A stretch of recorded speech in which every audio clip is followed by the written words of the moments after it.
Vikramshila IAS coaching institute 14 बीघा ऋषिकेश। भारत का भूगोल कर रहे थे हम लोग। भारत की जलवायु, क्लाइमेट ऑफ इंडिया पढ़ रहे थे। उसमें हमने जलवायु को प्रभावित करने वाले कारक पढ़ लिए। ठीक है, आज हमने करना है भारतीय मानसून की प्रकृति। भारतीय मानसून की प्रकृति प्री और मेंस पॉइंट ऑफ व्यू से इंपॉर्टेंट। तो सबसे पहले मानसून की प्रवृत्ति को अगर समझना है तो उसकी कुछ विशेषताएं और उसकी उत्पत्ति को पढ़ना जरूरी होता है। उसको दो चार पॉइंट्स में पढ़ते हैं हम लोग। सबसे पहला पॉइंट जो है वो भारतीय मानसून की उत्पत्ति है। दूसरा वर्षावाही तंत्र तथा मानसूनी वर्षा का वितरण है। तीसरा मानसून का विच्छेद है, जिसे ब्रेक इन द मानसून बोलते हैं। और चौथा जो है मानसून का निवर्तन यानी the retreat of the monsoon. ये 4 पॉइंट पढ़ने हैं आपने। ये चारों पॉइंट जो है मेंस पॉइंट ऑफ व्यू से बड़े इंपॉर्टेंट है। मुख्य परीक्षा में मानसून का निवर्तन पूछ लेता है कई बार मानसून का विच्छेद पूछ लेता है, ब्रेक इन द मानसून। कई बार भारतीय मानसून की उत्पत्ति के संबंध में प्रश्न पूछ लेता है। ठीक है, तो सबसे पहले भारतीय मानसून की उत्पत्ति की जो संकल्पनाएं हैं उनके बारे में पढ़ना है। भारत की जलवायु को मानसूनी कहा जाता है। मानसून शब्द की उत्पत्ति अरबी भाषा के शब्द मौसिम से हुई है। अब जो प्री में पूछा गया प्रश्न है वो ये है कि जो मानसून है किस भाषा का शब्द है। आंसर अरबी भाषा का शब्द है, 1 नंबर मिल जाता है उसमें। मानसून किस भाषा का शब्द है? अरबी भाषा का शब्द है। किस शब्द से बना है? अरबी भाषा के किस शब्द से बना है? मौसम से बना है। मौसम का मतलब क्या होता है कि हवाओं की दिशा में मौसम परिवर्तन। इसका मतलब क्या होता है? मौसम का मतलब हवाओं की दिशा में मौसम परिवर्तन। इसकी उत्पत्ति की संकल्पनाओं के विषय में बहुत सारे मतभेद हैं। हेले जो कि 1686 के हैं, इन मौसम विज्ञानियों का मत है, हेले जैसे मौसम विज्ञानियों का मत है कि इसकी उत्पत्ति तापमान में स्थानिक एवं कालिक विभिन्नता के कारण होती है, जबकि फ्लॉन जैसे जलवायुविद मानसून की उत्पत्ति का कारण गतिक यानी डायनामिक मानते हैं।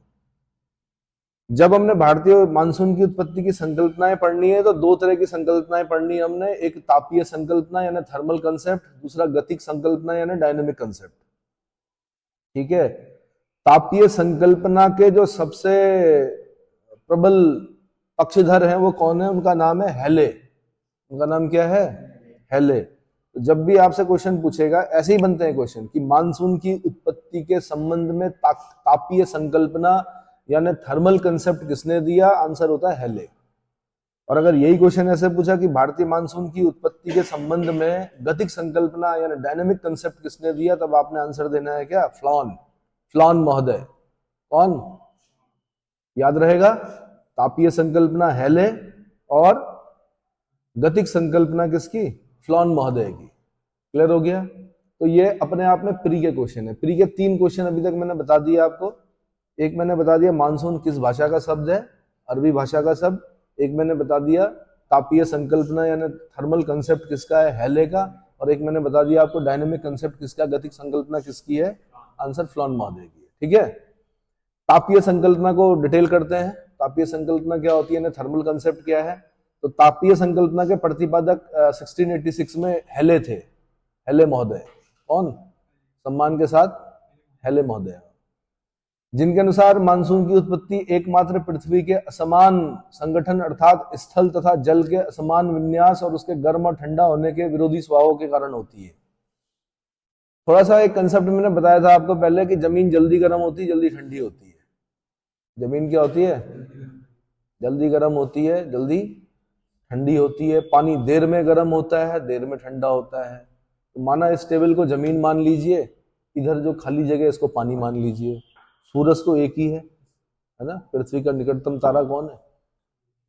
पक्का सूर्य ही है भाई। आईएएस वालों ने पूछा एक बार पृथ्वी का निकटतम तारा, और पहला ऑप्शन सूर्य था और उसमें भी लोग सोच रहे थे कि यार यूपीएससी ऐसा तो नहीं पूछ सकती।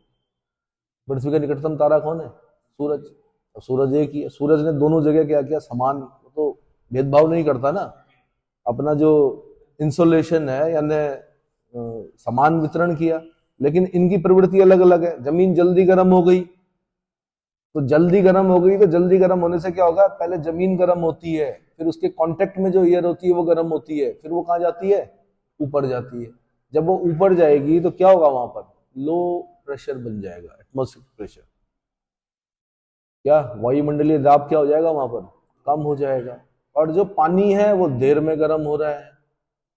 क्या हो रहा, तो भाई अपेक्षाकृत जमीन की अपेक्षा पानी क्या ठंडा है, उसके ऊपर उसके कांटेक्ट में जो एयर है वो भी ऊपर जा रही है, लेकिन क्योंकि देर में ठंडा हो रहा है तो वहां पर क्या बना हुआ, हाई प्रेशर बना हुआ। क्या बना हुआ, और हवाएं हमेशा कहां से कहां चलती है, high to low, high pressure से लो प्रेशर की ओर जाती है। कहां जाती है, हाई से लो प्रेशर की तरफ जाती है। जैसे पानी हमेशा ऊंचाई से निचाई की तरफ जाता है, जो हवाएं हैं वो हमेशा हाई प्रेशर से लो प्रेशर की ओर जाती हैं। सिर्फ एक चीज ऐसी है कि वो उल्टा होता है, उसमें उसमें गरीब से अमीर की तरफ जाता है पैसा। पैसा कभी भी अमीर से गरीब की तरफ नहीं आता, कहां जाता है, गरीब से अमीर ऊपर है ना, गरीब नीचे है, नीचे से ऊपर जाता रहता है, ये और गरीब होता रहता है, वो और अमीर होता रहता है। नहीं आया समझ में, हाँ नहीं आया उनकी समझ में। अरे आपकी जेब से सब खींच लेगा जो उद्योगपति होगा। आप अगर 2 लीटर वाली बोतल नहीं पियोगे कोल्ड ड्रिंक की, तो वो 1 लीटर वाली निकालेगा, वो भी नहीं पियोगे तो क्या करेगा। अरे भाई पहले धीरे धीरे आओ, हाफ लीटर में आएगा, हाफ लीटर भी नहीं पियोगे तो क्या निकालेगा, पिचकू निकालेगा, कुछ ना कुछ करके आपको कोल्ड ड्रिंक पिलाएगा पिलाएगा। शैम्पू नहीं लगाओगे आप तो पाउच निकालेगा वो, है ना। और अगर वो आप कूल कूल वाला तेल नहीं लगाओगे तो उसके भी पाउच निकालेगा, 1 रुपए भी निकालेगा, पर निकालेगा आपकी जेब से। नहीं आया समझ में, हाँ तो फिर क्या होगा, आपका पैसा खत्म होता रहेगा और ऊपर वाले का क्या होता रहेगा, बढ़ता रहेगा। ठीक है जी। ताप्य संकल्पना, ताप्य संकल्पना के प्रतिपादक कौन है, हेले हैं, पहले यही याद करना है। उन्होंने क्या बोला, उन्होंने बोला मानसून की उत्पत्ति एकमात्र पृथ्वी के असमान संगठन। असमान संगठन कैसा है, कहीं पर जल है, कहीं पर क्या है, स्थल है। असमान संगठन यानी स्थल और जल के असमान विन्यास, और उसके गर्म और ठंडा होने के विरोधी स्वभाव के कारण होती है। तो जो मैंने एक्सप्लेन किया ना हल्का सा, उसको कम शब्दों में ऐसे करके लिखा जाता है कि विरोधी स्वभाव, गर्म और ठंडा होने का विरोधी स्वभाव। और विरोधी स्वभाव क्या है, जमीन जल्दी गर्म होती है, जल्दी ठंडी होती है, और जो पानी होता है वो देर में गर्म होता है, देर में ठंडा होता है। इतना समझ में आ गया। तो उसके मैंने कंसेप्ट समझा रखे हैं आपको, सागर समीर और स्थल समीर बता रखी है मैंने, उसी का विशद रूप के रूप में उसने क्या किया, मानसून को समझाया। ठीक है। गर्मियों में अधिक सूर्यातप, सूर्यातप बोलते हैं इंसोलेशन, सूर्यातप मतलब गर्मियों में अधिक सूर्यातप के कारण स्थलीय भाग सागरों की अपेक्षा अधिक गर्म हो जाते हैं, जिसके कारण वहां पर न्यून दाब के क्षेत्र हो जाते हैं, न्यून दाब के क्षेत्र, लो प्रेशर बन जाता है। और ये भी बता दिया मैंने कि लो प्रेशर कैसे बनता है, जमीन के कांटेक्ट में जो एयर होती है वो गर्म होती है, गर्म होकर वो ऊपर उठती है, तो वो स्थान मतलब खाली होता है, तो वहां पर क्या बनेगा, प्रेशर लो बनेगा। समझ में आया।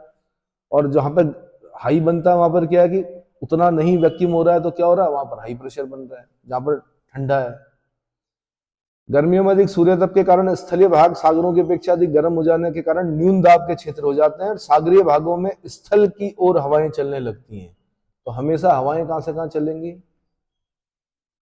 हाई प्रेशर से लो प्रेशर की ओर। हाई प्रेशर कहां बना हुआ, सागर में। लो प्रेशर कहां बना हुआ, गर्मियों में, जमीन में। हवाएं कहां से चलेंगी, सागर से कहां की तरफ, जमीन की तरफ चलेंगी। ठीक है। इसे ग्रीष्मकालीन मानसून कहते हैं। ये बहुत छोटा कंसेप्ट था स्टार्टिंग में, जब जिस जमाने के हेले हैं 1686 के, उस जमाने में इतनी संकल्पना भी बहुत बड़ी चीज थी।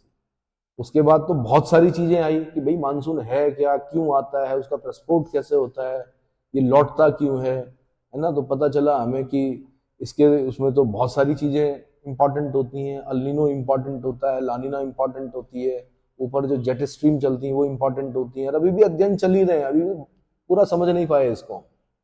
ठीक है। तो उन्होंने कह दिया इसे ग्रीष्मकालीन मानसून कहते हैं। इसके विपरीत जाड़े में क्या होता है, स्थल भाग उच्च दाब के केंद्र बन जाते हैं। जाड़ों में क्या होता है, जमीन जल्दी ठंडी होती है, पानी फिर भी अपेक्षाकृत गर्म रहता है, तो पानी पर बना हुआ लो प्रेशर और जमीन पे बना हुआ क्या, हाई प्रेशर। तो जाड़ों में क्या हो रहा है कि जमीन से कहां की तरफ, पानी की तरफ क्या हो रही है, हवाएं चल रही हैं।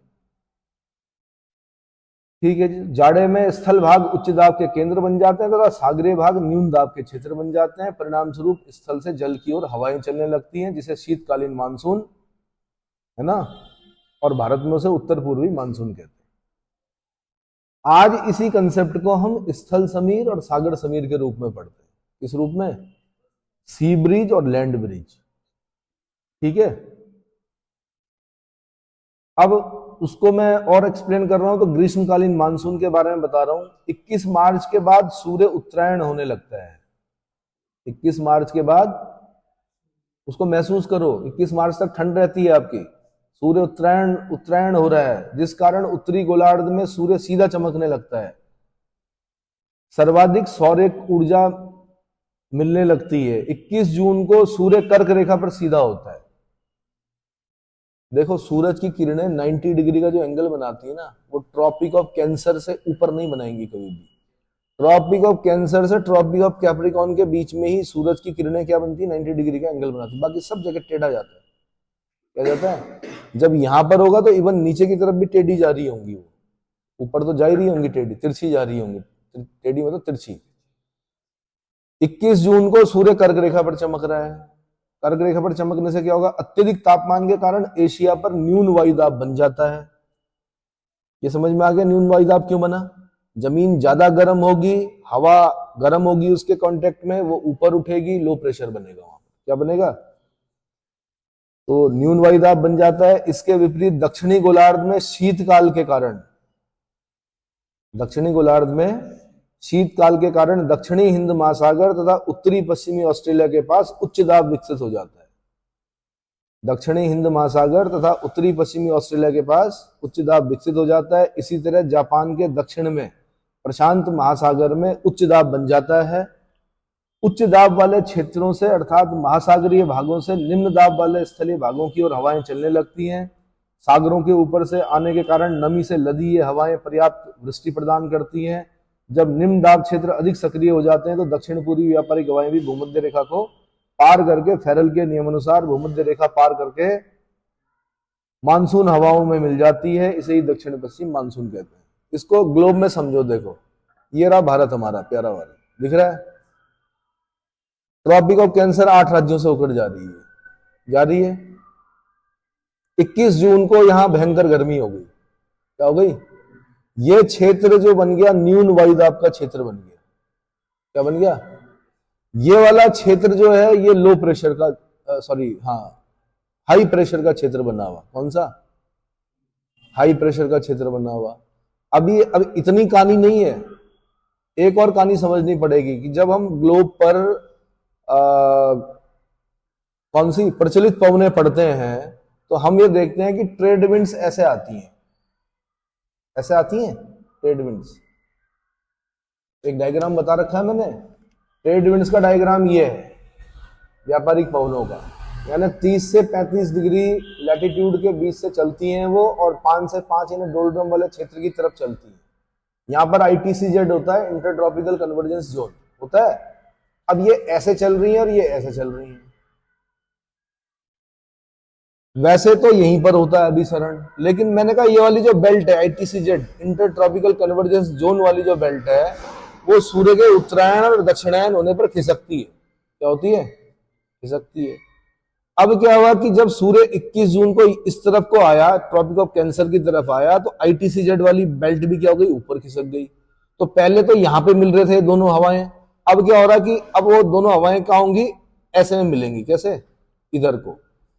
यानी इस व्यापारिक पवन का नाम क्या हो गया? अगर ऐसे में एक लाइन खींच रहा हूं तो यहां पर एक क्या कीजिए, ऐसे प्लस बनाइए, east west north south, east west north south. तो जो ऐसे में आ रही है उसको हम क्या बोल रहे हैं?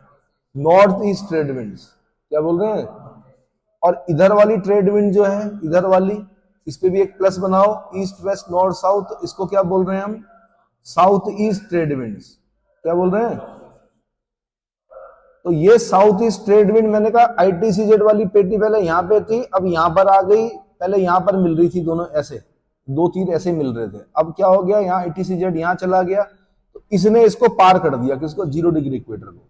और फेरल महोदय ने कहा है कि जैसे ही कोई विंड नॉर्दर्न हेमिस्फीयर में अपने दाहिनी ओर मुड़ती है, कहां मुड़ती है? तो ये जो मानसून है वास्तव में है क्या? ये साउथ ईस्ट ट्रेड विंड का ही बड़ा हुआ भाग है, जैसे ही साउथ ईस्ट ट्रेड विंड ने 0 डिग्री इक्वेटर को पार किया, फेरल का नियम लगा और वो ऐसे चलने लग गई। कैसे? और वैसे ही यहां पर हाई प्रेशर था, यहां लो प्रेशर था, वैसे भी इधर को ही जाना था, लेकिन फेरल के नियम अनुसार क्या हो गया हो, तो उसकी डायरेक्शन कैसे होगी मानसून की? ये है मानसून की डायरेक्शन। ये समझ में आ गया? और इस लाइन पर फिर एक प्लस बनाई है, ईस्ट वेस्ट नॉर्थ साउथ, तो इसको बोल रहे हैं हम साउथ वेस्ट मानसून, क्योंकि मानसून हवा है, हवा जहां से चलेगी वो नाम होगा उसका, इसीलिए इसको क्या बोलते हैं, क्योंकि साउथ वेस्ट डायरेक्शन से ऐसे करके चल रहा हो मानसून। कैसे दिख रहा है सभी को? ऐसे में चल रहा है। तो मैंने कहा यहां पर एक प्लस बना दीजिए, ईस्ट वेस्ट नॉर्थ साउथ, तो क्योंकि इसकी पूंछ जो थी वो यहां पर साउथ वेस्ट, तो ये साउथ वेस्ट मानसून। इतना समझ में आया? आ गया? वैसे है क्या south west monsoon? Trade wind, व्यापारिक हवाएं जिन्हें बोलते हैं। क्या बोलते हैं? कौन सी व्यापारिक हवाएं? साउथ ईस्ट वाली व्यापारिक हवाएं। साउथ ईस्ट वाली व्यापारिक हवाएं जब 0 डिग्री इक्वेटर को पार कर रही हैं, तो फेरल के नियम अनुसार अपने दाहिनी ओर मुड़ जा रही हैं। वो नियम है, नियम फेरल ने, ऐसा नहीं कि फेरल ने कहा इसलिए मुड़ रही हैं, वो होता था, फेरल ने खोजा उसको। समझ में आया? वही चीज वो बोल रहा है। लिखना कैसे है कि जो हमने पढ़ा अभी, जो बताया मैंने आपको कि उच्च दाब वाले क्षेत्रों से, यानी अर्थात महासागरीय भागों से निम्न दाब वाले स्थलीय भागों की ओर हवाएं चलने लगती हैं। सागरों के ऊपर से आने के कारण नमी से लदी ये हवाएं पर्याप्त वृष्टि प्रदान करती हैं। यार अब ये अरब सागर के ऊपर से जाएंगी ये हवाएं, तो क्या ग्रहण करेंगी? मॉइस्चर ग्रहण करेंगी, नमी ग्रहण करेंगी, और जहां जहां इन्हें पर्वत मिलेंगे वहां वहां उनसे टकराएगी, वहां वहां क्या करेगी? उस क्षेत्र में वर्षा करेगी। पंजाब में कहाँ होती है बारिश? ज्यादा होती है क्या? नहीं होती। मेघालय में भयानक बारिश होती है। पूरे भारत में जो सबसे ज्यादा बारिश होती है वो पर्वतीय प्रकार की वर्षा होती है, मानसूनी होती है। लेकिन मानसून को भी क्या चाहिए? क्या चाहिए? रुकावट, एक दीवार चाहिए। वेस्टर्न घाट देखा होगा आपने, यहाँ पर वेस्टर्न घाट के इस तरफ भयानक बारिश होती है, सदाबहार वन पाए जाते हैं यहाँ पर, उस तरफ वृष्टि छाया प्रदेश हो गया। अरावली ऐसे में है, मानसून भी ऐसे में जा रहा, तो राजस्थान में बारिश ही नहीं होती। इधर एक दीवार है हिमालय की, इसलिए नॉर्थ वाली साइड में क्या होती है? बारिश होती है। नहीं आया समझ में? आया?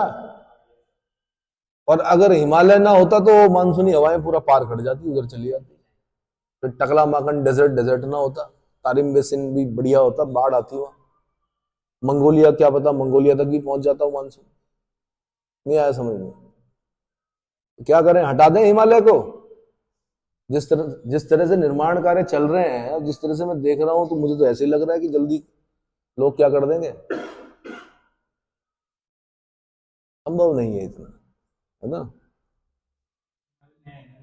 नहीं, उसके लिए हमें क्या करना पड़ेगा कि विश्व के सारे लोगों को बुलाना पड़ेगा, आमंत्रित करना पड़ेगा, और उन्हें बोलना पड़ेगा कि एक एक पॉलिथीन लेके आए अपने साथ और मिट्टी लेके जाए यहां से। क्या करें? कितने लोग हैं पूरे विश्व में? कितने लोग हैं? अरे पूरे विश्व में कितने हैं? अरे 150 करोड़ तो हम ही हो गए होंगे अब। 7 अरब को पार कर गए होंगे पूरे विश्व में। 7 अरब लोग जब आएंगे, ले जाएंगे, तो शायद कुछ हो सकता है, वो भी लगातार आते रहें तो। हाँ जी, 8 बिलियन, 8 अरब हो गए हैं, 8 अरब हो गए हैं। तो बजाय उनको ऐसा बोलने के, ये बोलो कि जितने भी लोग हमारे क्षेत्र में आते हैं वो एक पेड़ लेके आए। क्या लेके आए? जब कुंभ में आते हो तो स्नान से पहले एक पेड़ लगाएं, कहीं पे भी लगा दो। क्या कर दो? कितने करोड़ लोग आते हैं कुंभ नहाने?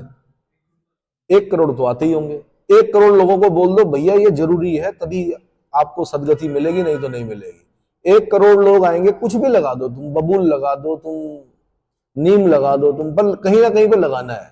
सड़क के बीच में नहीं लगाना है, किनारे लगा दो। क्या हो जाएगा उससे? उससे एक रिवोल्यूशन आएगा, जिसको बोलते हैं, जैसे बंगारी मथाई ने ग्रीन बेल्ट रिवोल्यूशन चलाया था केनिया में, नोबेल पुरस्कार मिला था उन्हें, वैसे ही एक क्रांति आ जाएगी देश में। और ऐसा भी नहीं बोलना कि 1 करोड़ हरिद्वार में लगाने हैं जी, कहीं पे भी आके लगाओ यार, रास्ते में आते हुए लगा दो अपने नाम का, है ना? क्या बोलते हो? अभी तक उल्टा सोच रहे थे कि सब एक पॉलिथीन लेके आओ और 1-1 किलो मिट्टी लेके जाओ, हिमालय को क्या कर दो। तो फेरल का नियम समझ में हो गया, दक्षिण पश्चिमी मानसून समझ में आ गया। भारत पर दक्षिण पश्चिम मानसून की दो शाखाएं हो जाती हैं, बंगाल की खाड़ी की शाखा जो कि देश के पूर्वी तथा मध्य उत्तरी भाग को प्रभावित करती है, दूसरी अरब सागर की शाखा जो कि देश के दक्षिण पश्चिमी और उत्तर पश्चिमी मध्यवर्ती भाग को प्रभावित करती है। दो शाखाएं याद करनी है आपने, बंगाल की खाड़ी वाली शाखा, दूसरी अरब सागर वाली शाखा। अब दूसरा आता है शीतकालीन मानसून। कौन सा? शीतकाल में 22 दिसंबर को सूर्य मकर रेखा पर लंबवत चमकता है। भैया डेट याद कर लेना कि कब ट्रॉपिक ऑफ कैंसर पर, एक बार ट्रॉपिक ऑफ कैंसर पर लगातार चमकता है, एक बार ट्रॉपिक ऑफ कैप्रिकॉर्न पर लगातार मतलब उस पर चमकता है, दो बार 0 डिग्री इक्वेटर से होकर जाता है, एक बार ऊपर जाते हुए एक बार नीचे आते हुए। ये 4 डेट याद करनी है आपने, है ना। इक्विनॉक्स, अगर ये सब चीजें पढ़ी होंगी आपने बचपन में, है ना। विषु, बसंत विषु पढ़े हैं, ये 4 डेट याद रखनी है। तो अब आपने कहा कि 21 जून को, क्या बोला आपने, 21 जून को सूर्य कर्क रेखा पर चमकता है। छत्तीसगढ़ जाना ना, या जो 8 राज्य हैं वहां पर जाना और अपना एक अभियान बनाना कि मुझे बस 21 जून को किसी ना किसी राज्य में, हर साल राज्य में खड़ा होना है। कहां पर? ट्रॉपिक ऑफ कैंसर पर। उस दिन आपको अपनी छाया नहीं दिखाई देगी।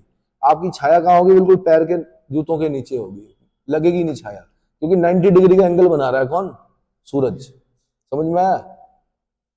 भयंकर गर्मी 21 जून को। मैंने कहा फिर कैप्रिकॉर्न पे कब चमक रहा? 22 दिसंबर को। अब क्या होगा? उत्तरी गोलार्ध में शीतकाल तथा दक्षिणी गोलार्ध में ग्रीष्मकाल होता है। अब क्या हो रहा? ऑस्ट्रेलिया के जंगलों में आग लग रही और यहाँ ठंड हो रही है हमारे यहाँ। कब? 22 दिसंबर को। स्वेटर पहनते हो, जैकेट वैकेट निकल जाती है 22 दिसंबर को। उत्तरी गोलार्ध में ठंडा हो रहा है, दक्षिणी गोलार्ध में गर्म हो रहा है। ऑस्ट्रेलिया के जंगलों में आग लग रही है, नीचे ये इधर क्या नाम है, अफ्रीका में भयंकर गर्मी हो रही है, नीचे साउथ अमेरिका अमेजन में भयंकर गर्मी हो रही है। उम्मीद है इतना समझ में आ गया होगा। तो उत्तरी गोलार्ध में शीतकाल के कारण उच्च दाब स्थापित हो जाता है, जबकि दक्षिणी गोलार्ध में ग्रीष्मकाल के कारण ऑस्ट्रेलिया के उत्तर में यानी भूमध्य रेखा के दक्षिण में निम्न दाब बन जाता है, जिस कारण स्थलीय भाग से सागरों की ओर हवाएं चलने लगती हैं। इसे उत्तर पूर्वी मानसून भारत में कहते हैं, तथा स्थल की ओर आने के कारण ये हवाएं शुष्क होने से वर्षा प्रदान करने में असमर्थ होती हैं। इस तरह से तापीय संकल्पना के अनुसार दोनों मानसून यानी ग्रीष्मकालीन और शीतकालीन मानसून की उत्पत्ति तापीय अंतर और उससे जनित वायु दाब में अंतर के कारण बताई गई। अब मैंने कहा था साउथ वेस्ट मानसून चला तो गया। अब फिर जब ट्रॉपिक ऑफ कैप्रिकॉर्न पर चमक रहा है सूरज, तो अब स्थल से सागर की ओर चल रही है हवाएं। क्यों? क्योंकि अब इधर गर्म हो गया और ये ठंडा हो गया। तो जब हवाएं इधर को चली तो मैंने कहा ये क्या हुआ, क्योंकि स्थल भाग से ही चलती हैं अधिकतर, इसलिए मॉइस्चर नहीं होता। लेकिन कुछ बंगाल की खाड़ी के ऊपर से आती हैं, वहां पर मॉइस्चर ग्रहण करती हैं, तो ये इसका रास्ता है रोटेटिंग मानसून। ये दिख रहा है। तो तमिलनाडु में विंटर रेनफॉल होता है, शीतकालीन वर्षा होती है तमिलनाडु। क्या होती है? शीतकालीन वर्षा होती है तमिलनाडु में। तो भारत का एक राज्य है जहां पर उत्तर पूर्वी मानसून से शीतकाल में वर्षा होती है, वो राज्य कौन सा है? तमिलनाडु। इसीलिए कावेरी सदावाहिनी नदी है। कावेरी को 2 जगह से पानी मिलता है, दक्षिण पश्चिमी मानसून से भी मिलता है और उत्तर पूर्वी मानसून से भी मिलता है। तो कावेरी एक ऐसी नदी है जिसमें वर्ष भर क्या है? जल रहता है। सदावाहिनी दक्षिण भारत की बड़ी नदी है। तो समझ में आ गया? ठीक है। अब है गतिक संकल्पना, डायनेमिक कंसेप्ट। डायनेमिक कंसेप्ट में क्या होता है? फ्लॉन महोदय, सबसे पहले तो यही इनका नाम याद रखना है आपने। मानसून की उत्पत्ति का कारण गतिक मानते हुए बताते हैं कि हवा का ऊपर उठना, नीचे बैठना, पृथ्वी का अपने अक्ष पर घूर्णन, सूर्य के चारों ओर अंडाकार कक्षा में परिभ्रमण, कॉरियोलिस बल, ऊपरी वायुमंडलीय परिसंचरण के कारण वायुदाब तथा हवाओं की पेटियों में खिसकाव होता है, जिससे भूमध्य रेखा के पास व्यापारिक पवनों के मिलने से अभिसरण यानी कन्वर्जेंस का आविर्भाव होता है।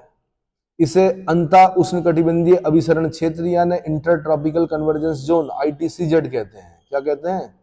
ITCZ कहते हैं। उत्तरी सीमा को NITCZ यानी north international convergence zone, non international convergence zone यानी NITCZ तथा दक्षिणी सीमा को SITCZ यानी साउथ इंटरनेशनल कन्वर्जेंस जोन। इतना समझ में आ गया। ITCZ के मध्य डोलड्रम की मेखला होती है। वैसे भी मैंने आपको बताया 5 डिग्री लैटिट्यूड से 5 डिग्री लैटिट्यूड के बीच में, यानी 5 डिग्री नॉर्थ लैटिट्यूड और 5 डिग्री साउथ लैटिट्यूड के बीच में क्या है, शांत क्षेत्र होता है। इसको डोलड्रम बोलते हैं हम। क्या बोलते हैं? डोलड्रम बोलते हैं। ठीक है, तो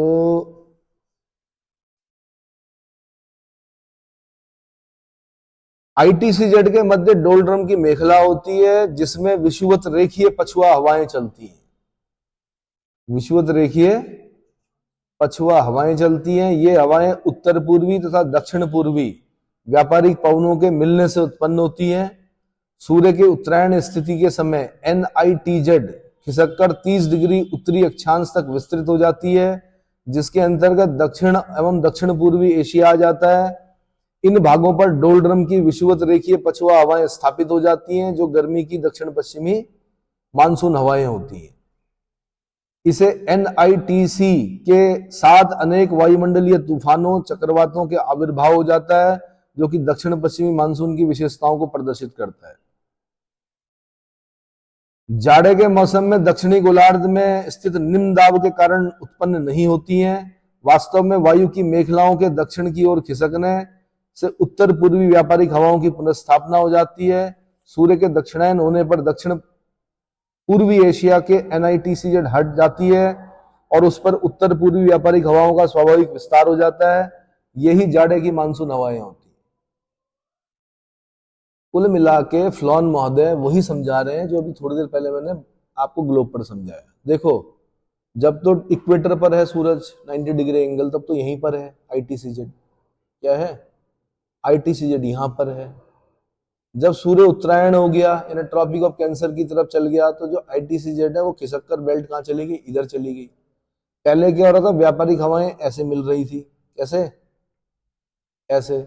लेकिन अब यहां पर चली गई, तो अब व्यापारिक हवाएं इधर से आकर इसको मिल रही हैं। नाम बदल गया, बस नाम ये हो गया कि पहले हम ITCZ बोल रहे थे, नॉर्थ में उसको NITCZ बोल रहे हैं। साउथ में जब साउथ की तरफ खिसक रही है ना, सूर्य जब दक्षिणायन हो जा रहा है, ट्रॉपिक ऑफ कैप्रिकॉर्न की तरफ जा रहा है, तो ये ITCZ खिसक कर नीचे हो जा रही है, तब उसको क्या बोल रहे हैं? SITCZ बोल रहे हैं। कुल मिलाकर उनके कहने का मतलब है कि गर्मियों में तो मतलब उत्तरी गोलार्ध में जब गर्मियां पड़ रही हैं, तो फिर ये वाली व्यापारिक हवा मानसून के लिए उत्तरदायी है, और जब ये नीचे खिसक जा रहा है तो फिर ये वाली जो ये 0 डिग्री इक्वेटर को पार करेगी ना, तो ये क्या करेगी? अपने दाईं ओर, अपने बाईं ओर मिलेगी। तो इसका बायां कहां हुआ? इधर को। तो ये इधर को जाएगी, इधर को। तो ये बता रहे हैं कि गर्मियों का मानसून क्या है, सर्दियों का मानसून क्या है। भाषा ये है, भाषा टफ होती है समझाना। लिखना टफ होता है हमेशा। लिखने के लिए आपको भाषा पर पकड़ बनानी पड़ेगी। साथ में जब आप उसको पढ़ रहे हैं, तो साथ साथ आपने दिमाग में इस चीज को भी लेके चलना कि ITCZ क्या हुआ, NITCZ क्या हुआ, SITCZ क्या हुआ। तो जब आप इसको घर में धीरे धीरे पढ़ेंगे तब समझ में आएगा। तो जैसे ITCZ बोल रहा हूं डोलड्रम वाला क्षेत्र, तो आपको यह भी पता होना चाहिए कि 5 से 5 डिग्री वाले को डोलड्रम बोलते हैं, 30 से 35 वाले को हॉर्स लैटिट्यूड बोलते हैं, अश्वक्षांश। क्या बोलते हैं? अश्वक्षांश बोलते हैं। और इन मेखलाओं के बारे में भी ज्ञान होना चाहिए कि ये विषुवत रेखीय निम्न वायुदाब की पेटी है। क्या है ना? और ये वाली हाई प्रेशर बेल्ट है। अगर ये लो प्रेशर बेल्ट है तो ये हाई है, फिर लो है, फिर ऊपर हाई है। 7 मेखलाएं हैं ऐसी। कितनी? 7 पेटियां मिलेंगी आपको ऐसी। एक डोलड्रम हो गई, 2 अश्वक्षांश हो गए, फिर उसके बाद 60 से 65, 60 से 65, फिर ऊपर नॉर्थ पोल और साउथ पोल। ये हाई प्रेशर है दोनों जगह। फिर ये भी पता होना चाहिए कि ये पेटी जो है ये कैसी है? तापजन्य है। कैसी है? तापजन्य है। और ये वाली 2 पेटियों पर नॉर्थ पोल और साउथ पोल, ये भी क्या है? तापजन्य है। मतलब टेम्परेचर के कारण हो रहा है। यहाँ पे गर्मी है इसलिए ये लो प्रेशर बन रहा है, यहाँ पे बहुत ठंड है इसलिए हाई प्रेशर बन रहा है, यहाँ पर भी क्या है? ठंडा है इसलिए हाई प्रेशर बन रहा है। लेकिन ये 2 पेटियां ऊपर और 2 पेटियां नीचे, ये दोनों गतिजन्य है। क्योंकि क्या हुआ कि यहां से व्यापारिक हवा आई, यहां से भी व्यापारिक हवा आई, दोनों ऊपर उठे, ऊपर उठते हुए उन्होंने मॉइस्चर ग्रहण किया, इसलिए इस क्षेत्र पर जो रेनफॉल होता है वो कौन सा होता है? संवहनीय वर्षा होती है। यहाँ पर मानसूनी वर्षा नहीं होती, यहाँ पर कौन सी होती है? ऊपर की तरफ होता है। यहाँ ऊपर दोनों ऊपर उठी, जैसे ही ऊपर उठी तो कंडेंसेशन हुआ, जो मॉइस्चर लेके गए थे, यहाँ पर संवहनीय वर्षा हुई, फिर एक इधर को चली गई, इधर को चली गई। तो ये जब हवाएं इधर गई तो यहाँ बैठी, कहाँ? 30 से 35 पर, और ये वाली हवा कहाँ बैठी? नीचे वाले 30 से 35 पर। तो ये कैसा हो गया? गतिजन्य। कैसा हो गया? फिर वहां पर पछुआ हवाएं थी, वहां पर क्या थी? यहां पर भी जो बेल्ट है ये भी कैसा है? गतिजन्य, क्योंकि यहां पर कॉरियोलिस बल के कारण हवा फैल जाती है, इसलिए लो प्रेशर बनता है। जबकि यहाँ पे ठंडा है, फिर भी यहाँ पे लो प्रेशर है। कारण क्या? कि पृथ्वी का आकार ऐसा है, पृथ्वी की गति ऐसी है, कॉरियोलिस बल के कारण क्या होता है? हवाएं फैल जाती हैं, जिसकी वजह से क्या होता है?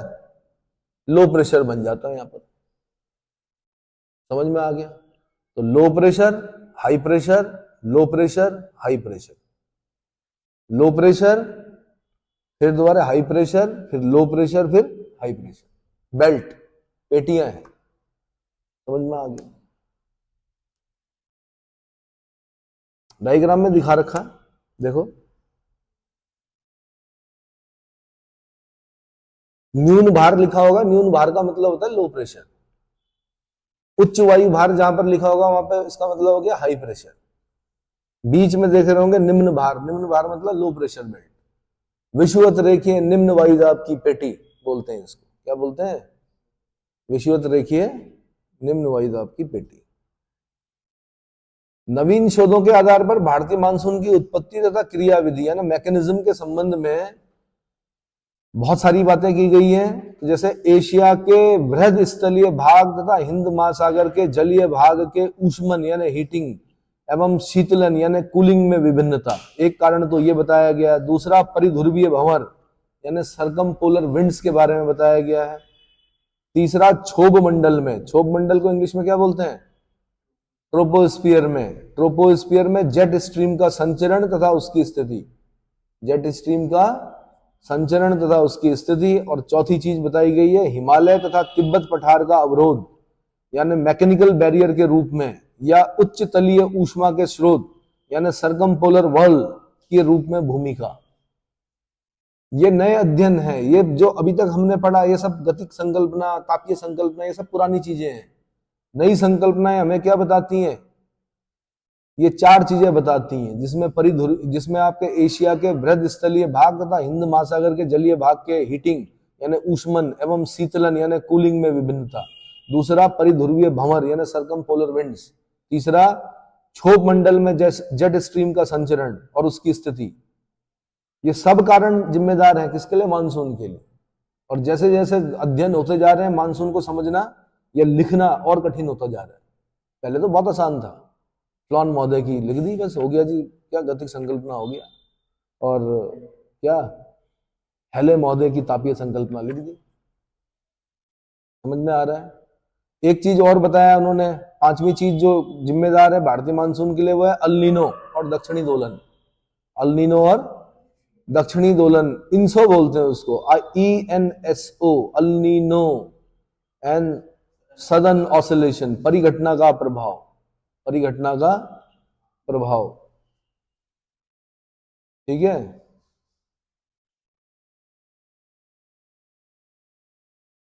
तो नवीन शोधों के पूर्व भारतीय मानसून की उत्पत्ति तथा क्रियाविधि का संबंध मात्र धरातलीय पवन संचरण तथा तापजन्य उच्च एवं निम्न वायुदाब से जोड़ा जाता रहा है, परंतु क्षोभ मंडल यानी ट्रोपोस्फियर के मध्य तथा ऊपरी भाग में पवन संचरण के अध्ययन से ज्ञात होता है कि मानसून एक जटिल पवन परिसंचरण तंत्र है। मानसून को समझ, जितना जटिल मानसून है उतना ही उसको लिखना भी जटिल होता है। जब ये क्वेश्चन आता है ज्योग्राफी में तो ये कठिन प्रश्नों में माना जाता है कि भाई क्या क्या लिखे, इतना सारा है लिखने के लिए कि पूछो मत। और लिखना 250 शब्दों में माना, बड़े क्वेश्चन को, और चित्र भी बनाने हैं, तो क्या लिखा जाए ऐसा। तो क्या करते हैं फिर, क्रीम क्रीम निकाल के लिखी जाती है। पूरा समझाना तो संभव ही नहीं होता है। हाँ, लेकिन ये 4-5 चीजें आनी चाहिए। अगर मॉडर्न अध्ययनों के हिसाब से पूछ रहा है तो ऊष्मन और शीतलन में विभिन्नता, परिध्रुवीय भंवर, जेट स्ट्रीम, हिमालय तिब्बत का पठार का अवरोध, उच्च तलीय उष्मा स्रोत, अल नीनो का और दक्षिणी दोलन, इंसो। परिध्रुवीय भंवर क्या होता है? सरकमपोलर वर्ल्स क्या होते हैं? ध्रुवों के ऊपर आर्कटिक वृत्त में, आर्कटिक वृत्त समझते हैं किसको बोलते हैं? किसको बोलते हैं Arctic circle? 66.5 degree Arctic ocean है ना ऊपर, तो 66.5 डिग्री लैटिट्यूड जो है उसको आर्कटिक सर्किल बोला जाता है, और नीचे वाले 66.5 डिग्री यानी 66.5 डिग्री साउथ लैटिट्यूड को अंटार्कटिक सर्किल बोला जाता है। क्या बोलते हैं? Antarctic circle.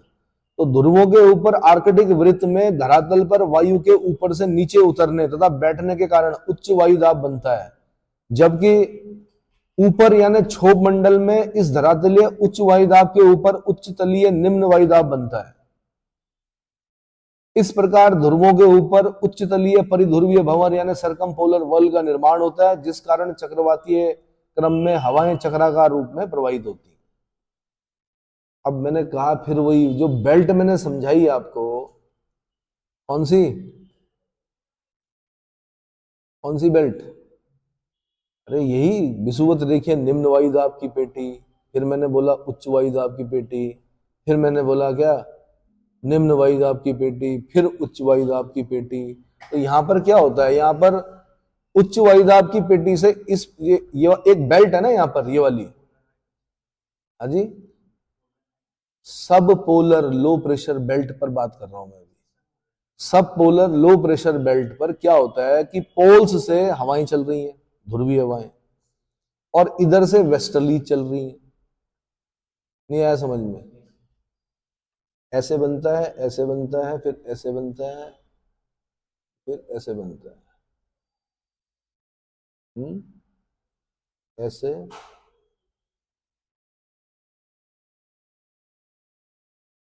उस डायग्राम को अगर आप देखेंगे तो क्या हुआ, फिर दोबारा ये डायग्राम दीजिए, बना रखा है। पोल से हवाएं चल रही हैं इस तरफ को, और इधर से हाई प्रेशर से भी इधर को चल रही हैं, तो वो कहां पर मिल रही हैं?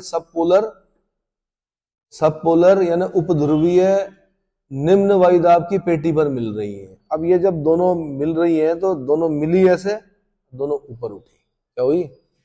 ऊपर उठ के दोनों ऐसे हो गई।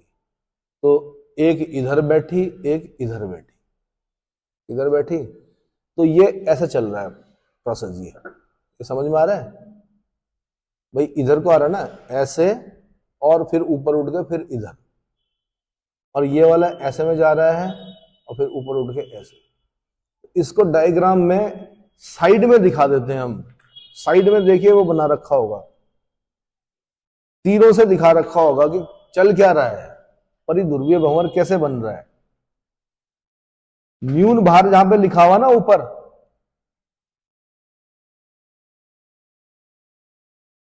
हर जगह पर ऐसे चल रहा है भाई ये प्रोसेस, ये ऐसे, ये ऐसे चल रहा है। तो यहां पे क्या बताया था मैंने? ऐसे और ऐसे। अब दोनों हाथों करना बड़ा कठिन हो रहा है, लेकिन ये प्रोसेस चल रही है। कैसे? नीचे का अलग चल रहा है कंसेप्ट, ऊपर का उल्टा चल रहा है। जो अगर इस तरफ को चल रही है तो ऊपर उधर को चल रही है। ऊपर समझ रहे हो? क्षोभ मंडल में बहुत ऊपर, क्योंकि हवाएं जब मिलेंगी, अभिसरण होगा तो ऊपर जाएंगी। ऊपर जाकर क्या होगा? फिर ऐसे करके चल रहा है ये प्रोसेस। अब ये समझ तो लिया हमने, हाथों से, हवा से, ग्लोब में। लिखोगे कैसे? नंबर तो किस पे मिलते हैं? लिखने पे। खाली कहीं गायत्री मंत्र लिख के आ गए, परिध्रुवीय भंवर क्या है कि क्या, नंबर तो इस पे मिलेंगे आपको कि ध्रुवों के ऊपर आर्कटिक वृत्त में। अब इसको समझने की कोशिश करो। ध्रुवों के ऊपर आर्कटिक वृत्त का मतलब है 66.5 डिग्री। क्या हो गया? अब वो आर्कटिक वृत्त बोल रहा है। वैसे मैंने आपको कहा पेटी एक तो 0 से 0 हो गई, एक 30 से 35 हो गई, एक 60 से 65 हो गई। क्या हो गई? अब 60 से 65 के आसपास ही 66.5 डिग्री पड़ता, तो आर्कटिक वृत्त के हिसाब से समझा रहा कि ध्रुवों के ऊपर आर्कटिक वृत्त में धरातल पर वायु के ऊपर से नीचे उतरने तथा बैठने के कारण उच्च दाब बनता है। क्या बनता है? उच्च दाब बनता है, जबकि ऊपर यानी क्षोभ मंडल में इस धरातलीय उच्च वायुदाब के ऊपर उच्च तलीय निम्न वायुदाब बनता है। नीचे बन रहा उच्च दाब, ऊपर हो गया निम्न वायुदाब। इस प्रकार ध्रुवों के ऊपर उच्च तलीय परिध्रुवीय भंवर यानी सर्कमपोलर वॉल का निर्माण होता है, जिस कारण चक्रवातीय क्रम में हवाएं चक्राकार रूप में प्रवाहित होती है। बस इतना ही लिखना है परिध्रुवीय भंवर। 4 नंबर मिलते हैं, लेकिन मिलेंगे कब? हाँ जी, नहीं, अपनी भाषा में लिखोगे और हाथों से दिखाओगे तो तब नहीं मिलेंगे। भाषा चाहिए। वही अधिकारी बनता है जिसके पास भाषा होती है और जिसको बिना देखे बोलना आता है। क्या करना पड़ता है? नहीं आया समझ में? हाँ जी, किताबी भाषा का मैं समर्थन नहीं कर रहा हूं, लेकिन जिसने किताब में लिखा है उसने बड़ा सोच समझकर शब्दों को बड़ा ध्यान से बिठाया है उसने, और तब बिठाया। अब आपने अपनी भाषा में लिख दिया कि कुछ मतलब गांव की भाषा में लिख दिया या कुछ वैसी भाषा में लिख दिया है। अब जैसे एक इंटरव्यू चल रहा था ना हमारा, फिजिक्स का नहीं होता, वाइवा होता है एक। अब फिजिक्स के वाइवा में डायोड वॉल्व के बारे में पूछ रहे थे, आ रखे थे बाहर से एग्जामिनर। तो उन्होंने कहा कि भाई अब इससे एक डायोड वॉल्व होता है, उसमें डाई इलेक्ट्रोड वॉल्व बोलते हैं, ये ट्रायोड के बारे में पूछ रहे थे। तो क्या होता है कि जैसे माना एक प्लेट है, उसमें से इलेक्ट्रॉन निकल रहे होते हैं, एक लिमिट तो होगी, लेकिन नीचे से अगर हम हीट बढ़ा दें तो और ज्यादा इलेक्ट्रॉन निकलेंगे उसमें से। तो अब उसकी समझ में आया नहीं, पहाड़ का बच्चा था। तो पहाड़ में क्या कहते हैं कि एक जब चूल्हे में वो डाला जाता है, लकड़ियां डाली जाती हैं, उसको बोला जाता है झोल लगाना, क्या बोलते हैं। तो उसने पूछा एग्जामिनर ने कि भाई कैसे बढ़ाएंगे? अब ठीक है, ये इलेक्ट्रॉन, मुक्त इलेक्ट्रॉन निकल रहे हैं और उधर दूसरी प्लस वाली प्लेट पे जाके क्या हो रहे हैं। तो उसकी समझ में नहीं आया, तो जल्दबाजी में उसने कहा कि नीचे से क्या करेंगे जी? आग लगाएंगे जी। तब आग नहीं होती है वो नीचे क्या होता है, उसमें हीट देते हैं उसको। उसने क्या बोल दिया, तो क्या उसमें नंबर मिलेंगे? ना तो एग्जामिनर की समझ में आए, ना बोलने वाला तो बड़े कॉन्फिडेंट, मतलब जल्दबाजी में बोल गया। बगल में जो लोग जानते थे, हम लोग जानते थे, हम हंस हंस के मर गए कि ये, हालांकि हमें अपनी बोली पे नहीं हंसना चाहिए, पर फिजिक्स का प्रैक्टिकल चल रहा है तो वहां पे तो आप इस भाषा का प्रयोग नहीं करोगे, हालांकि आपकी मासूमियत है। वो क्या है, तो भाई इसमें ये भाषा चलेगी। क्या चलेगी? क्या चलेगी? इवन न्यून भार भी अच्छा नहीं लग रहा है, निम्न वायुदाब बोलना है आपने। क्या बोलना है? उच्च वायु भार ठीक है, ये समृद्ध भाषा है, लेकिन इतना भी कठिन मत लिखिए कि एग्जामिनर की समझ में ना आए। हालांकि वो समझ जाते हैं, एग्जामिनर बहुत क्या होते हैं, अनुभवी होते हैं, वो समझ जाएंगे कि यार इसको आता है, समझ में आ रहा है जो लिख रहा है। पर कभी कभी क्या होता है, तोते भी निकल जाते हैं। तोते कैसे? उन्होंने रट लिया ट्विंकल ट्विंकल, पता नहीं है क्या मतलब होता है twinkle twinkle little star, how I wonder what you are, है ना। कभी जीवन में सुबह नहीं उठे, कभी जल्दी नहीं सोए, लेकिन लिख दिया उन्होंने। क्या उनसे पूछा गया कि आपके जीवन का सर्वोत्तम लाइनें क्या हैं, तो early to bed, early to rise makes a man healthy wealthy and wise. तो यार जब नंबर तो किस पे मिलेंगे आपको? लिखने पे मिलेंगे।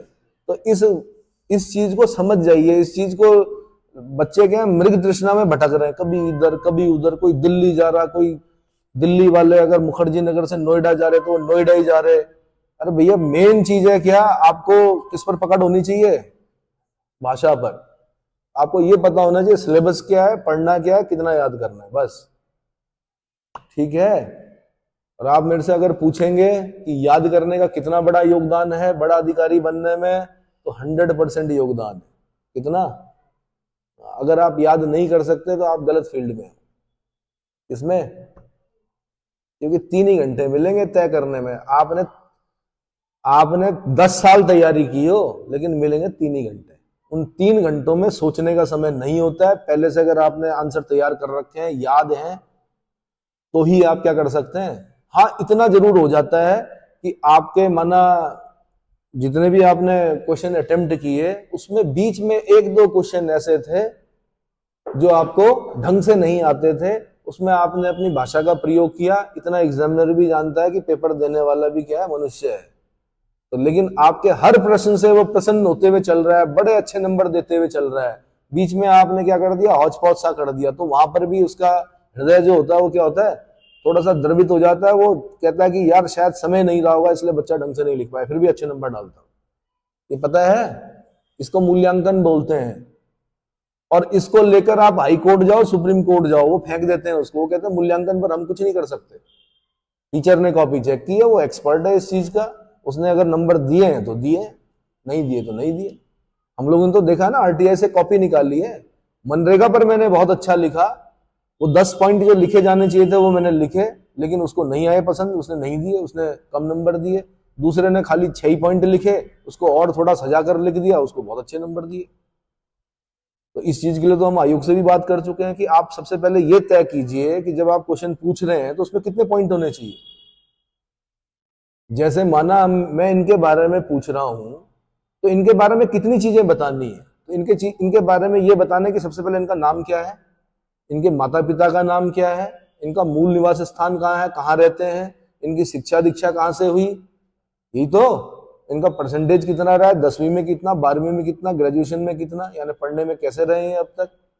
जब इनका परिचय दूंगा मैं, यही तो दूंगा, इन्होंने ऐसा क्या किया है जीवन में। ये 10 पॉइंट है, माना कि 10 नंबर तब मिलेंगे जब 10 पॉइंट लिखेंगे आप, है ना। और आपने क्या लिख दिया, कुछ और लिख दिया इनके बारे में, ये जी त्रिवेणी घाट जाते हैं, ये वहां जाते हैं, गंगा आरती करते हैं। इस पे थोड़े नंबर मिलने चाहिए, लेकिन एग्जामिनर की मर्जी, इसी को मूल्यांकन कहते हैं। तो यहाँ पे 1% लक होता है कि आपको नंबर मिलेगा कि नहीं मिलेगा। करना क्या है, सबसे पहले तो डायग्राम बनाना आना चाहिए। और डायग्राम भी ऐसा नहीं कि 10 मिनट तक लगे हुए डायग्राम बनाने पर सजा रहे हैं उसे। विदिन 1 मिनट आपको ये डायग्राम बनाना आना चाहिए। गोला खींचा, जल्दी जल्दी बेल्ट बनाई, और साथ में ये नहीं कि बना के छोड़ दिया आपने और बना दिया, लिखना पड़ेगा आपको। Low pressure belt, high pressure belt, low pressure belt, उप ध्रुवीय निम्न वायुदाब की पेटी, ध्रुवीय उच्च वायुदाब की पेटी, जल्दी जल्दी लिखना पड़ेगा। क्योंकि आधे मतलब लगभग 33% जो नंबर होगा आपके डायग्राम का होगा कि हाँ इनकी समझ में आ गया भाई, समझ में आया। इसको मेंस कहते हैं। प्री का क्या है, प्री तो सबसे आसान चीज है यार, कुछ नहीं, 4 ऑप्शन बने बनाए हैं, उसमें गोला मारना है, उसी पे रोते रहते हैं लोग कि नहीं हो रहा जी। प्री क्या है, प्री रिजेक्ट करने के लिए होता है। जो बड़े पेपर होते हैं उसमें प्री रिजेक्ट करने के लिए होता है कि फालतू जितना भी, मैं उस भाषा को प्रयोग करूंगा तो नाराज होंगे आप लोग, फालतू लोगों को बाहर निकालो जो जब ये नहीं कर पा रहे, 4 चीजें इनके आगे हैं, मैंने क्वेश्चन पूछा, 4 ऑप्शन दिए, जब ये नहीं ढूंढ पा रहे कि ये है क्या, तो ये क्या लिखेंगे मेंस में। तो प्री हो गया रिजेक्ट करने के, मेंस होता है सिलेक्ट करने के, इंटरव्यू होता है ये देखने के लिए कहीं ऐसा नहीं कि लिखता अच्छा है पर क्या पता चला गूंगा है, बोल ही नहीं पाता है। पता चलता है बोल ही नहीं पाता है, मतलब पता चला क्या कि ओवरऑल पर्सनैलिटी आपकी उस तरह की नहीं है। हो सकता है आपने बहुत अच्छा लिखा हो, है ना, मूल कर्तव्य लिखे हो आपने, भातृत्व की भावना के विकास की बात की हो, और पता चला आप रोज क्या स्ट्रीट लाइट फोड़ते हो, पता चला रोज आप क्या करते हो, गंदगी करते हो, 1 महीने से नहाए ना हो, 2 महीने से ब्रश ना किया हो, गुटखा चबाते हो, कि ऐसे व्यक्ति को सिलेक्ट किया जाएगा, नहीं किया जाएगा। इसलिए बेस्ट बन के जाता आदमी, कोट पैंट टाई वाई पहन के। और अगर गुटखा खा के जाए तो, और साथ में 2 लोग भी हों, टीकदान भी लेके चलें कि हम नवाब हैं लखनऊ के, होगा उसका सिलेक्शन? नहीं होगा। समझ में आया मैं क्या बोलना चाह रहा हूं? लिखना हो सकता है, कोई भी लिख लेता है, पर वो होता है इंटरव्यू, उसको इंटरव्यू बोलते हैं। फिर आपको सिचुएशन दी जाती है कि आप एसडीएम है, आपके क्षेत्र में ये घटना घटित हो रही है, आप क्या करोगे? आपने कहा मैं गोली मरवा दूंगा सबको, तो भाई ये आंसर नहीं होता है। क्या आप बोलोगे मैं जांच के आदेश दूंगी या दूंगा? सबसे पहले जांच कराऊंगा मैं, पक्ष और विपक्ष दोनों को सुनूंगी, उसके बाद निर्णय लिया जाएगा कि क्या कार्रवाई करनी है। और ये नहीं कि अपनी इच्छा से लेंगे कि इसकी खाल में भूसा भरवा कर त्रिवेणी घाट के चौराहे में लटका दिया जाए, ऐसा थोड़े होगा। कानून में जो लिखा है उसके हिसाब से जाना पड़ेगा आपको। जैसे मेरे से पूछा था कि आपके क्षेत्र में, आप एसडीएम हो, आपके क्षेत्र में अस्पृश्यता संबंधी कुछ घटनाएं हो रही है, क्या करेंगे आप? मैंने कहा पहले जांच कराऊंगा। जिस व्यक्ति ने ये बोला है कि उसके साथ अस्पृश्यता हुई है, और जिस व्यक्ति को आरोपी जो है, दोनों के पक्ष को सुनूंगा, उसके बाद जांच करूंगा, जांच में अगर मुझे सही पाया गया कि हाँ ऐसा हुआ है तो उसके बाद अस्पृश्यता अपराध अधिनियम के तहत उस पर कार्रवाई करूंगा। मतलब अस्पृश्यता अपराध अधिनियम के तहत उस पर केस किया जाएगा। उन्होंने कहा अस्पृश्यता अपराध अधिनियम को अब अस्पृश्यता अपराध अधिनियम नहीं बोलते हैं, इसका नाम चेंज हो गया है, 1976 में हो गया सिविल अधिकार संरक्षण अधिनियम। तो ये सारी चीजें पता होनी चाहिए, वो देखते हैं, चेक करते हैं। आपको समझ में आया? चलो जी, उत्तरी गोलार्ध के शीतकालीन मौसम में दीर्घ जाड़े की रात के कारण ऊपर स्थित वायु अत्यधिक ठंडी होकर भारी हो जाती है। खाली इतना समझना आपने, ठंडा हो गया, हवा तो भारी होगी, भारी होगी तो हाई प्रेशर बनेगा, गर्मी हो गई तो क्या होगा, गर्म होगी, वो हवा ऊपर उठेगी, लो प्रेशर बनेगा। पहले ये समझ लेना आपने खाली। जिस कारण धरातल पर उच्च दाब बन जाता है, जबकि ऊपर से नीचे वायु के सरकने के कारण वायुमंडल के ऊपरी भाग यानी क्षोभ मंडल में धरातलीय उच्च दाब के ऊपर निम्न दाब, क्योंकि ऊपर की वायु क्या है, नीचे बैठ जाती है। जब ऊपर की वायु नीचे बैठ गई तो ऊपर क्या बन गया, लो प्रेशर बन गया। नीचे बैठ रही है तो नीचे क्या बन गया, हाई प्रेशर बन गया। इस उच्च तलीय निम्न दाब के चारों ओर हवा चक्रवातीय क्रम में भंवर के रूप में प्रवाहित होती है। एशिया के ऊपर इसकी दशा सामान्य रूप से पश्चिम से पूरब होती है। इस उच्च तलीय पवन संचरण को भूमध्य रेखा की ओर वाले भाग को जेट स्ट्रीम कहते हैं। क्या कहते हैं? जेट स्ट्रीम कहते हैं। उम्मीद है इतना समझ में आया होगा। आया समझ में कि नहीं? जेट स्ट्रीम कहते हैं भाई, ठीक है। तो जेट प्रवाह के बारे में, क्षोभ मंडल में चलने वाली अत्यधिक तीव्र गति के पवन प्रवाह को जेट स्ट्रीम की संज्ञा दी जाती है। कहां चलती है सबसे पहले ये पता होना चाहिए, ट्रोपोस्फीयर में, स्ट्रेटोस्फीयर में, एक्सोस्फीयर में, है ना, थर्मोस्फीयर में, या क्या बोलते हैं आइनोस्फीयर में। तो पता होना चाहिए आपको कि क्षोभ मंडल में चलती। क्षोभ मंडल मतलब ट्रोपोस्फीयर, जिसमें हम रहते हैं, वायुमंडल की वो वाली परत जिसमें हम रह रहे हैं, क्षोभ मंडल, यही है क्षोभ मंडल। हमारे ऊपर क्या है, समताप मंडल, है ना।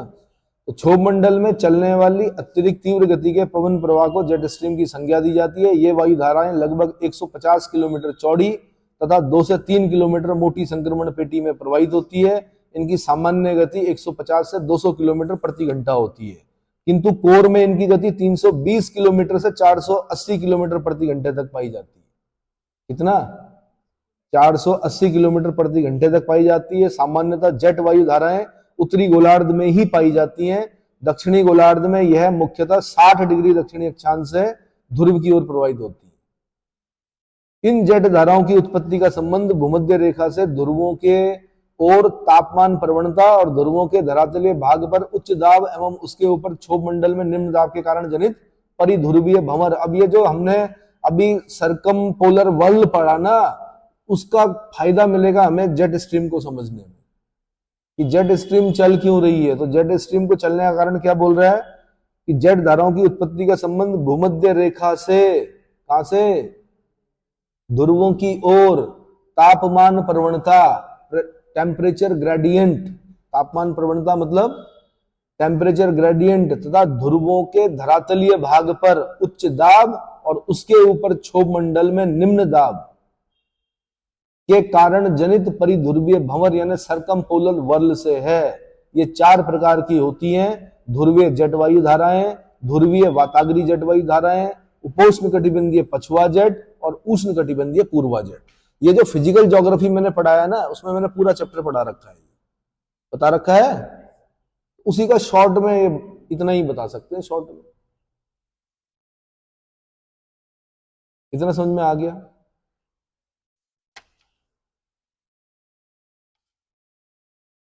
ठीक है भाई। थोड़ा सा मैं बता दूं अब, उपोष्ण कटिबंधीय पछुआ जेट क्या होती है।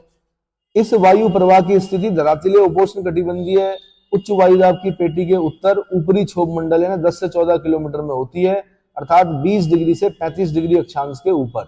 इसकी गति 340 से 385 किलोमीटर प्रति घंटा होती है।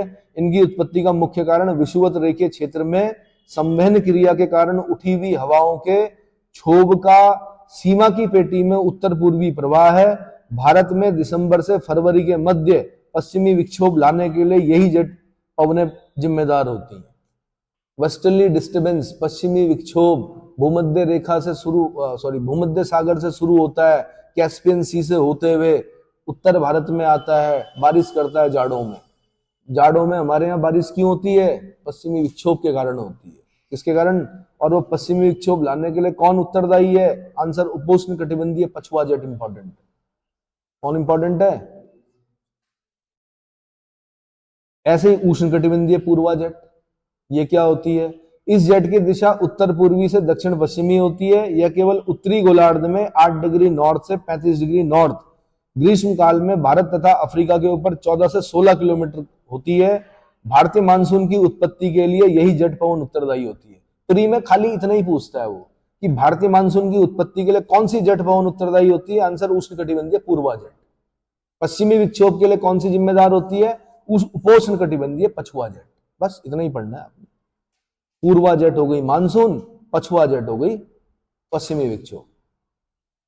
अगर इतना भी याद कर लोगे तो भी आपके हो सकता है ये 2 क्वेश्चन अगर आते हैं तो सही हो जाएगा। एक साथ तो नहीं पूछेगा 2 क्वेश्चन। गर्म होने के कारण यह जेट स्ट्रीम सतही गर्म और आर्द्र हवाओं के ऊपर उठाकर भारत में संवहनीय वर्षा करती है। कैसी वर्षा करती है?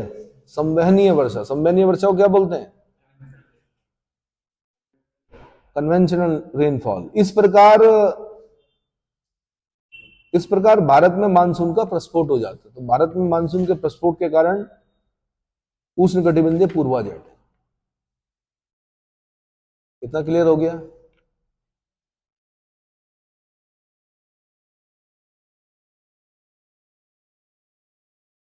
तो अब 2 पॉइंट और बचे हुए हैं, इसको मैं अगले लेक्चर में बताऊंगा कि हिमालय तथा तिब्बत पठार की क्या भूमिका है और अल नीनो दक्षिणी दोलन का प्रभाव कैसे कैसे काम करता है। किस पर? मानसून पर। यानी मानसून की उत्पत्ति में इसका हिमालय और तिब्बत के पठार की क्या भूमिका है, और दूसरा मानसून की उत्पत्ति में अल नीनो और दक्षिणी दोलन का क्या प्रभाव पड़ता है। क्लियर हो गया? इसको अगले लेक्चर में बताऊंगा।